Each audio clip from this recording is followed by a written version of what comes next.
know, I'm Hilde. I work at the headquarters of Self-Help Norway, National Resource Center for Self-Help in Oslo. I deal with tasks like planning, the national network, national things, strategy, and communications. As I told you earlier today, I've been working there for 9 years, and yes, this is my third time here. And hello again. I'm still Mette. This is not a nice sound, is it? I work with Hilde. We are working together at the headquarters in Oslo, but I do have an answer for one of the regions in Norway, in the south of Norway. We'll tell you more about that tomorrow. I would like to say I have a professional background as a teacher in studies and special education, and also as a psychotherapist. For many years I've been working with the local government, communities, and with family with big problems, complicated problems. But from 1220 I've been a part of the Self-Help Norway. They'll give you some paper. It is a white paper, maybe support you during this presentation. It's a little bit about our work in Norway. All right. This is Norway, or actually it's Europe. Is it Europe? It's Europe. It's Europe. But you can see Norway too, right? And it's to show you. You can see it's a long country. It's a long way from down south in Oslo and up to the north. And if you put a pin in Oslo and turn it around, you'll get to Rome, right? So we also have a lot of those cultural differences, which several of you have talked about, right? Among other geographical and other challenges. All right, we are a population of 5 million people, not many. We live mostly along the coast. But very many of us in the south. On Sunday we are a national day. Then we are a lot of people in the middle of the center of Oslo. But often it looks like the other one there. You know, we have a lot of oil wells, and our economy is based on the oil. But there are also salmon or fish, tourism. Lots to see the mountains and the fjords. Yeah. And technology.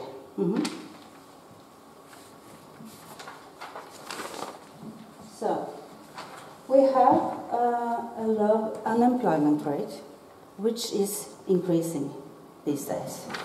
4%? Right now it's 4%, but it's increasing. We have a solid economic situation, which is now sort of downsizing. And we have a highly developed healthcare and social system, which is about to grow into the sky.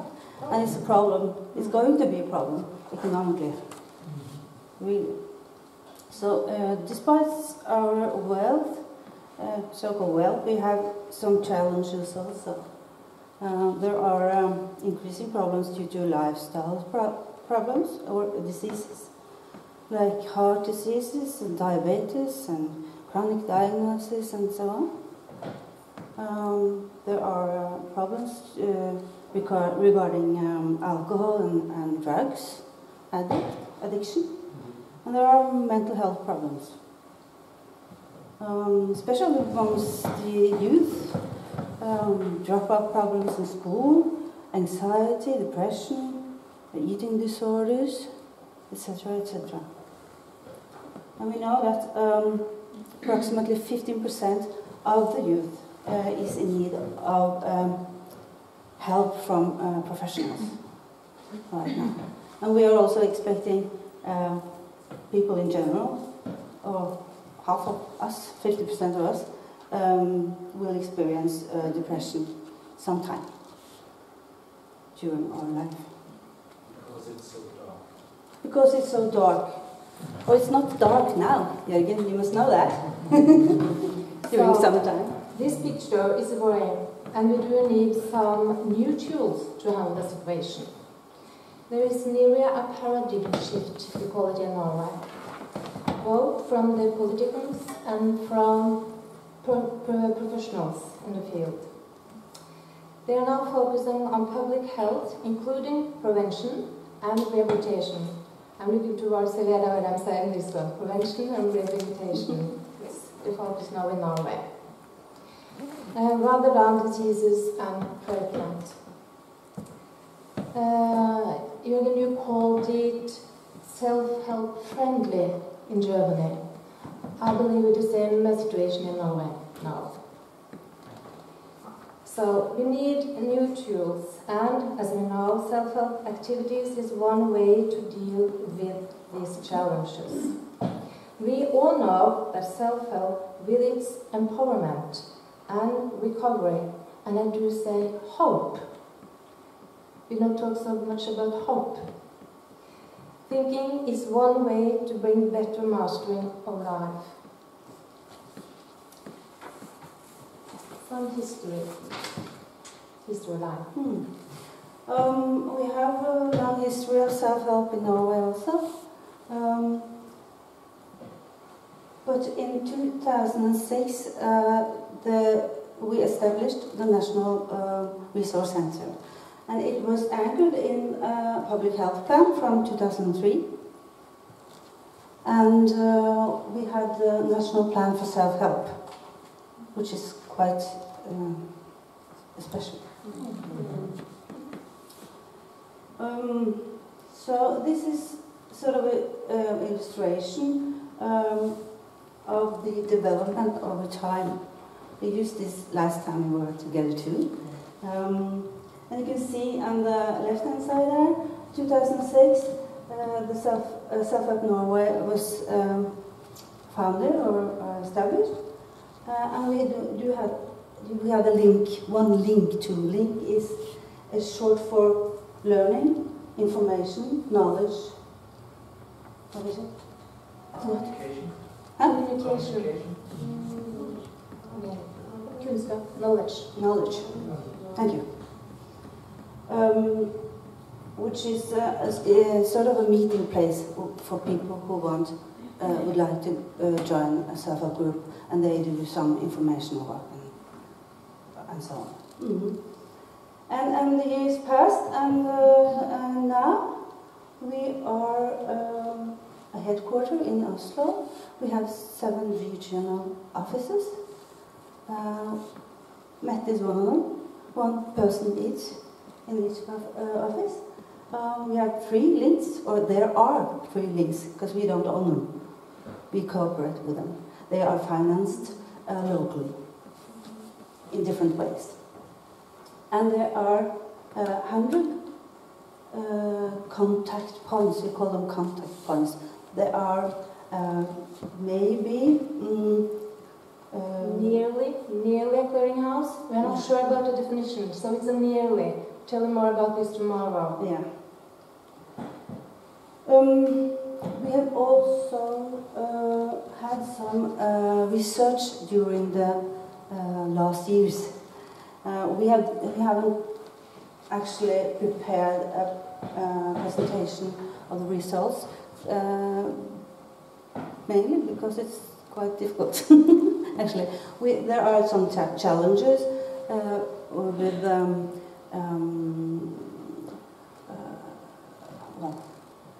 what shall I say? Understanding the results. Because there are researchers working or having the assignment outside our organization. We don't decide what to research on. But bottom line is we get to know what we already knew, which is also actually quite nice because we can use it in our work. So, sure, and this year we also have a new public health plan coming up and a revised national plan for self-help, which is also very nice because it needed updating, so to say. Yeah. That was an overview of the development and self-help field in Norway. This is a description of the organization. I believe we are founded by the state budget. Our assignment is given by the Directorate of Health, the Norwegian government. Our management document is, as Hilde said, the National Plan of Self-Help. We have a joke about it, like a Bible. Okay. We are owned by the Foundation Norwegian Self-Help Forum, and so is this first link as well. We will talk more about links and contact points tomorrow, as I told you. A little bit about the plan. Self-Help Norway is the national instrument to achieve the vision in the plan, and the vision is that all people in Norway shall have knowledge of self-help. All people, okay? So it can be used when life problems occur. All people. Well, it's only 5 million. 5.1. Okay. The document list shows, the National Plan for Self-Help offers guiding principles to anyone who wants to work with self-help in Norway. So it's a document owned, it's our help in overworking, but for others as well, local.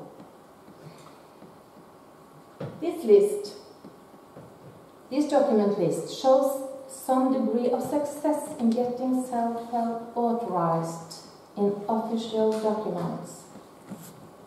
These plans are about addiction problems, mental health problems, mastery of long-time diseases, crisis management, family problems, public health conditions, among others. This brings self-help into the guidelines, local, outside in the communities. This helps to give some professionals and help local, like a guideline. But its practice is a big challenge, so this is just a guideline. Hilde will tell you a little bit about our tasks. Yeah. According to the national plan, our tasks are several, of course, to make information about self-help available, so that self-help group can start. We are teaching self-help to professionals, to students in health studies, communities, NGOs, volunteers, user organizations, anyone who wants to listen, actually. We act as a coordinator and meeting place for self-help networks and cooperate with local contact points, as I just mentioned. And we'll try to be a driving force for the development of self-help in cooperation with other local partners. We are supposed to collect, systemize, develop, and disseminate knowledge.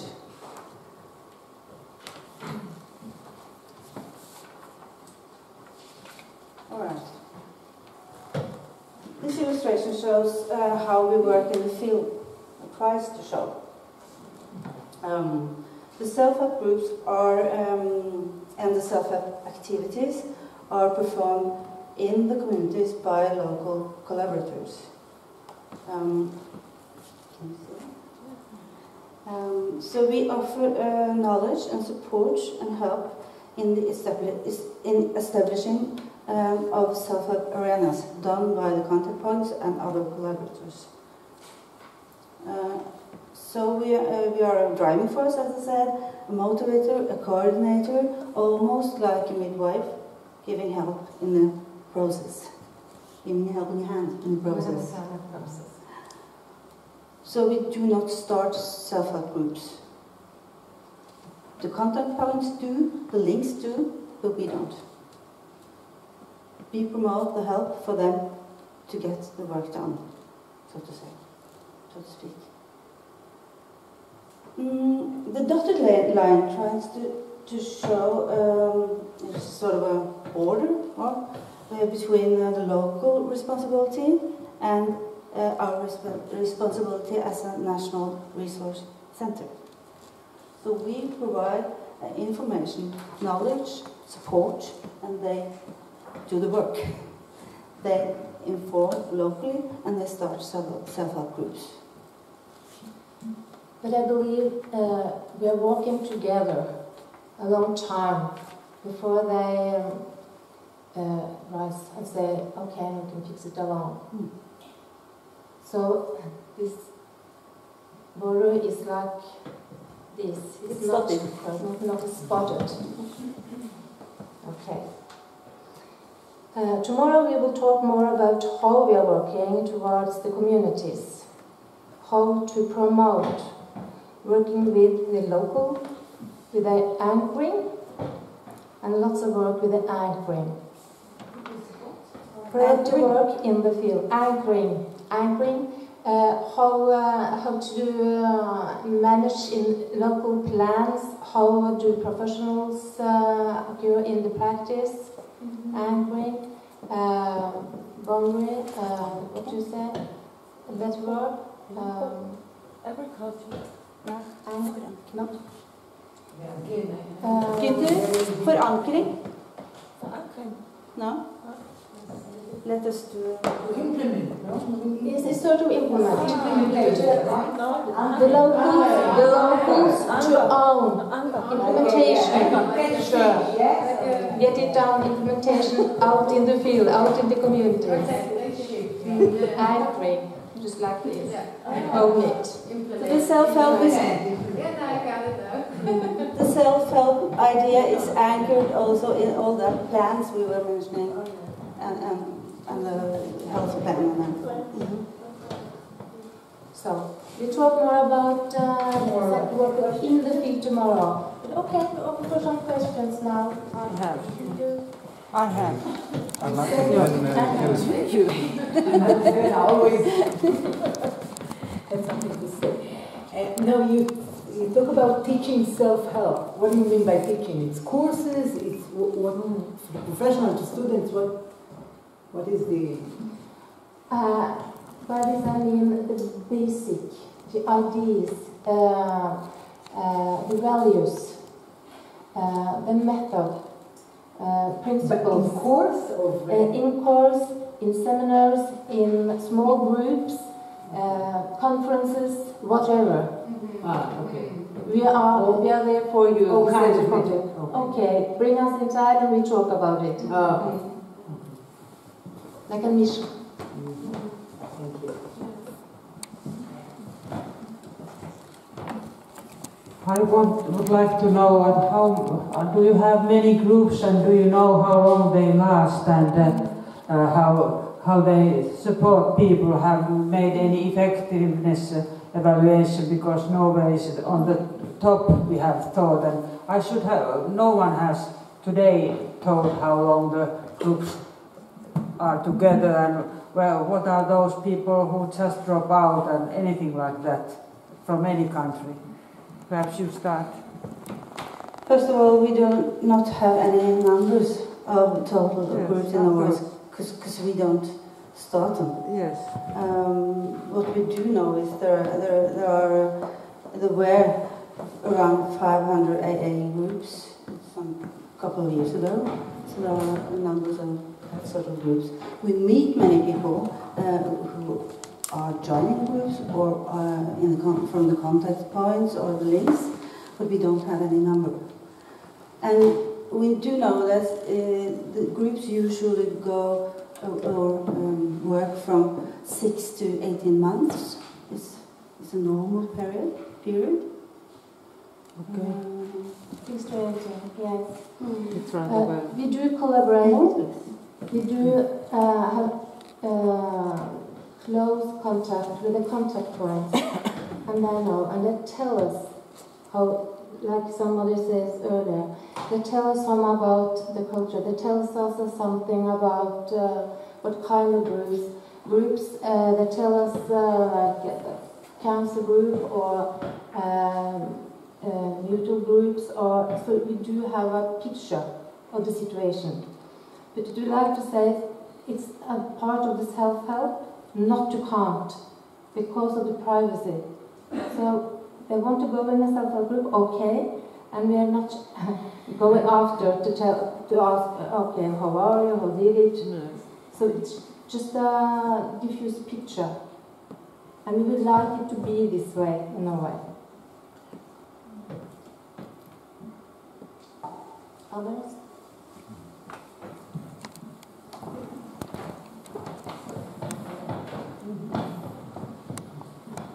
Sorry, it was just to clarify, you said 6 months to 18 months for the... Do you mean the life cycle of a group, or is that the support of the group to get it running? The life cycle, yes. So after 18 months... We know that from not research, but from experience. feedback. Experience. Yeah, from League Oslo, which is also our colleagues. They're doing self-help groups, and they have done some statistics. Right, so for us that's quite a short life cycle. So we work with groups that have been, well, we've got groups that have been going 15, 20, 25 years. Yeah. The only thing that changes are the members. When it's a chronic situation, sometimes the group are not around one situation. They have a situation solved. Yes, yeah, quite right there. But there'll always be somebody that will stay in that group for their experience over that 15, 20 years for the next sort of people that come along with that long-term medical health condition. No, thank you, that's really interesting. But I have to ask you back, because when you say a group is going on for 20 years, are they a meeting? They meet, yeah. So it could be once a month that they meet as a group members, and then that just keeps going, and then, but there's usually always a long-term member in that group that have been there for a long time that just stays there, whether they, whether they get well from the condition or it's a long-term mental health condition that you have to learn to live with and cope with that mental health condition. So that's why it's long-term in the UK for us. So then there will be new people in the group. Constantly, okay. and that's quite a big difference. Yes, yeah. So we promote these. We call them self-organized, self-help groups. They are the same people starting, going all together, and they don't get the new members. Right, okay. So they will work. There are small groups. Closed. They're closed. So there are some differences. Right, okay. Just the same topic, if you permit me. I understand this concept of groups starting with, let's say, 12 people, and after half a year or a year, these 12 people, maybe 11, they come to an end. That is a closed group concept. And I can understand that coming from group psychotherapy, which is a highly organized professional approach, and some type of self-help groups in Germany I characterize by saying it's a psychotherapy group without a psychotherapist. And that refers to such a format. But what about cancer groups or groups for people suffering from rheumatism? Do you advise them to close down after a year?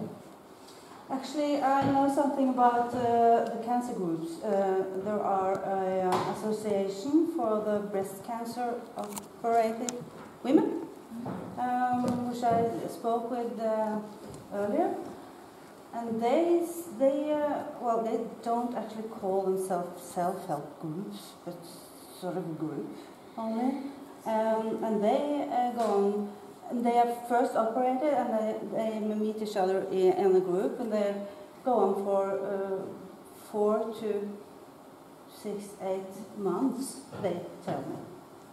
So it's even short. That's pretty unusual. Yeah, we do have a principle. We say that the group members, they are in the group as long as they're needed. We are not telling them to be together just for 1 year. So they're all needed. And for some people in a group of 8 people, some are like, you can say, they are going into a new group. For some people, they are going to groups for 10 years maybe, and others just for 6 months. Depends on the problems. Okay. So we open up for the differences. Can you give us any details as to how self-help was incorporated into the public health work schedule? It's for a long, long time, a hard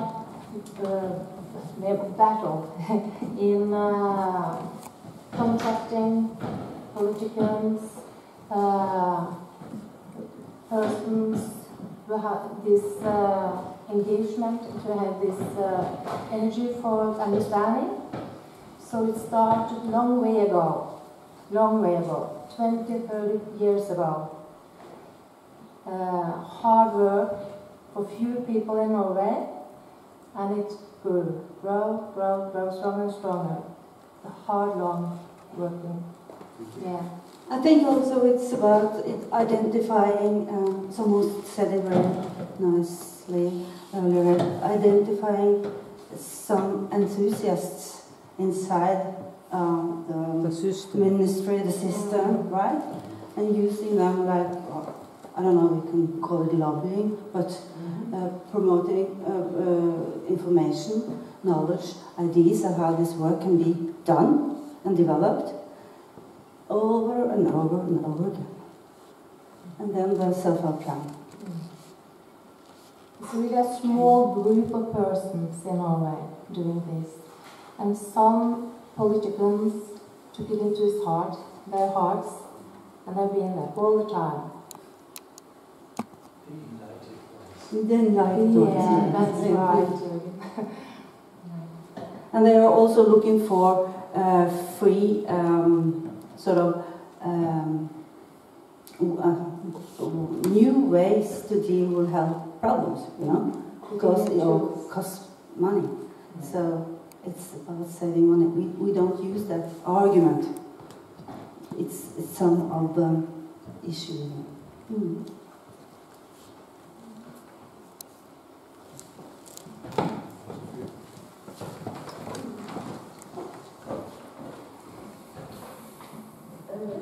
I'm going to tell something for the first presentation. And according to my opinion, the main factor is everywhere is the person.